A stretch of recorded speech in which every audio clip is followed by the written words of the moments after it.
asalaamu calaykum. soo dhowaada ku soo dhowaada xinjiraha jacaylka. maanta waxaan soo gudbin doonaa erey jacayl oo qalbiga taabanaya. waxaan tirinayaa daqiiqadaha ilaa iyo intaan ka arkayo markaan xasuusto in nolosha inta dhiman kula qaybsan doono adiga. waxaan bilaabaa inaan kuu xiiso macaan.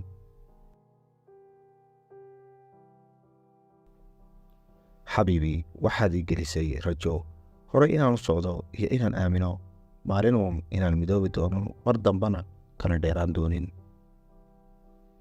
adigaan kaa fikirayaa maanta oo dhan, mar kasta maskaxdeeda ayaad ku jirtaa. waxaan jeclahay badqabkaaga iyo nabaddaada. waxaan rajaynaya inaad fiican tahay maanto. markaan kula joogo waxaan ahay qof dhammaystiran. markaan kaa maqanahay waxaan noqdaa qof haaf ah.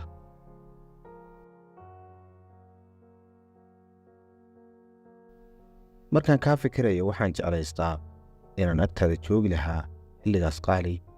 markaan kula joogo waxaan dareemaa dareen cajiib ah iyo inay riyooyinkeenna oo dhani rumoowayaan. jacaylkaan ku qabo waa mid sabab la'aan ah. waxa aan keliya u bogaa sidaad u tahay qof cajiiba. waan u riyaaqaa wax kastoo kugu saabsan adiga. waan jeclaan lahaa inaad ila joogto halkan. waxaan samaysan lahayn xasuuso badan, sababtoo ah daqiiqad kastoon kula qaato waxay tahay aniga farxad. inaan joojiyo ka fikirkaada waa waxa ugu adag koonka. waxaan kaa fikirayaa wakhtiyada cajiibka ah een kula qaatay oo dhan. waan kuu xiisay qaali. waxa kaliya qalbiga ku soo dhacaya waxa weeye anigoo habku siinaya. markay intaas ii rumowdo waxaan ahay qofka ugu nasiibka badan adduunka.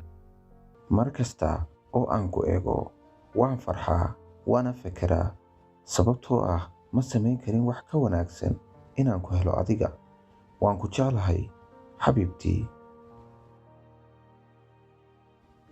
waxaan kugu riyoonayay ka hor intaanan kula kulmin.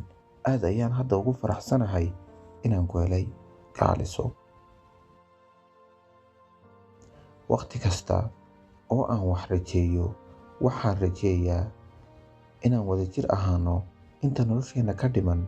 waan ogahay inay taasi rumoobi doonto, maxaa yeelay mar hore ayaadba ku noolayd qalbigayga. waan ku jeclahay.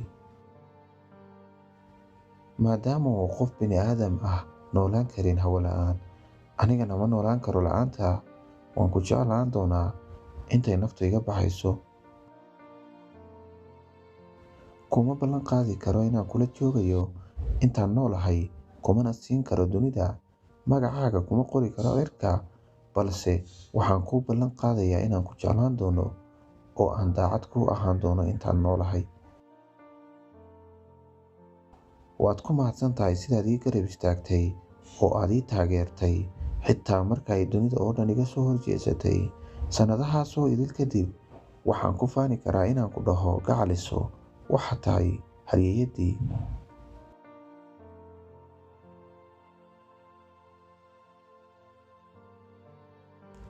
haddii aan ahaan lahaa dhibic ka mid ah ilmadaada waxaan ku dhali lahaa bishimahaaga, balse haddii aad ahaan lahayd ilmadayda weligay ma ilmayn lahayn, sababtoo ah waxaan ka baqayaa inaan ku waayo.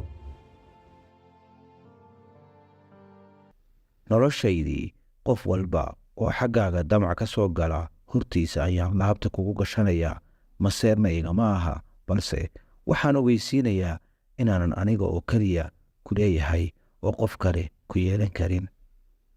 ma jiri doonto cid kaaga sara mari karta darajada aad ku leedahay qalbigayga. i rumayso, mar walba waxaan aad ugu taxadaraa farxaddaada, waxaanan kaa ilaalinayaa murugada. hadafka ugu weyn aan kala yahay jacaylka ama xiriirkeenna ayaa ah inaan arko adigoo xalaashayda ah. markaad naftayda siisay jacayl, ixtiraam, kalsooni, waxaa yaraatay inaan dadka wax uga baahdo. farxaddaadu waa deganaanshahayga, murugtaaduna waa welwelkayga. ma tihid qof aan jeclahay oo keliya ee waxaad tahay qayb ka mida noloshayda. Uma baahni kumanaan sababood si aan u dareemo inaan kugu weynahay. Waxa keliya ee aan rabo waa inaan dunidan kugula noolaado. Waxaad ii tahay iftiinka noloshayda. Dhammaan waxaan iloobaa walwalkayga iyo murugadayda markaan adiga wakhti kula qaadanayo. Indhahayga waxay arkeen quruxdaada, qalbiguna wuxuu i tusay qaayahaaga. Waxaadna dhab ahaan boos ku yeelatay qalbigayga. Jacaylkayga weligiis wuxuu ahaan doonaa mid laga ilaaliyey khiyaano iyo danaysi. Taasina waxaa sabab ah naftayda ayaanba ii oggolaanayn inaan ilbiriqsiyo qof aan adiga ahayn isha ku xado. Halka shay ee aan weligii iga dhammaan doonin waa jacaylka aan kuu qabo iyo farxadda aad i siisay. Naftu adi unbay ku doonaysaa macanto. jecliyaag jooggaaga, sawdkaaga, araggaaga, ruuxdaada iyo udgoonkaaga. Adiga waxaad tahay shakhsi qaas ah. Ma jiro ruuxaan u jeclaaday sidaan adiga kuu jeclahay. Inaad iga farxiso waxaan ka jeclahay inaad adiga faraxdo, waayo farxaddayduba waa marka aad faraxsan tahay gacaliso. Runta ayaa ah inaad adiga tahay qofka aan sida dhabtaa ugu xiisay. Mararka qaar waxaan arkaa anigoo meel cidla ah fadhiyo, halka qalbigaygu uu xaggaaga ku maqan yahay. Sideen u jeclaadaa qof kale inta adiga dunida joogto? Adiga oo keliya ayaa mudan in la jeclaado. Waxaan Allah ka baryayaa inay calafkeenna mideeyo. Maalintayda ugu quruxda badan ee noloshayda aysan mar kale soo mari doonin waxay ahayd maalinkii aad adiga noloshayda ku soo biirtay. Baby, nasiib ayaan leeyahay maadaama aad iga dhex dooratay 8 bilyan oo adduunka ku nool.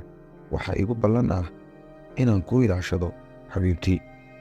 Ma og tahay mar walba oo aan dareemo culays amaba xanuun, waxaad tahay qofka keliya ee dunida aan ugu jeclahay inaan ag joogo. Sababtoo ah naxariista iyo degganaanta ayaan ku dareemaa dhawaanshahaaga bogsiin ii ah, codkaagana wehel ii ah. Nasiib ayaan leeyahay maadaama iga dhex dooratay 8 bilyan oo adduunka ku nool. Waxaa igu ballan ah inaan ku ilaashado xabiibtii. Waxaan kugu jeclahay dareenkaaga kaftanka leh, qalbigaaga deeqsinimada leh, iyo awoodda aad u leedahay inaad xaalad kasta iga dhigto mid xiiso leh. Waan ku jeclahay hadda, waxaanan ballan qaadayaa inaan jeclaado qofkaad noqon doontid iyo sidaad isu beddesho oo aad u korayso sannadaha soo socda. Aad ayaad u mahadsantihiin haddii aad halkaas soo gaadheen. Waxaan kaa codsanayaa inaad channelka subscribe saarto, like garaysa muuqaalkan, lana wadaagta asxaabtaada. Mahadsanidin.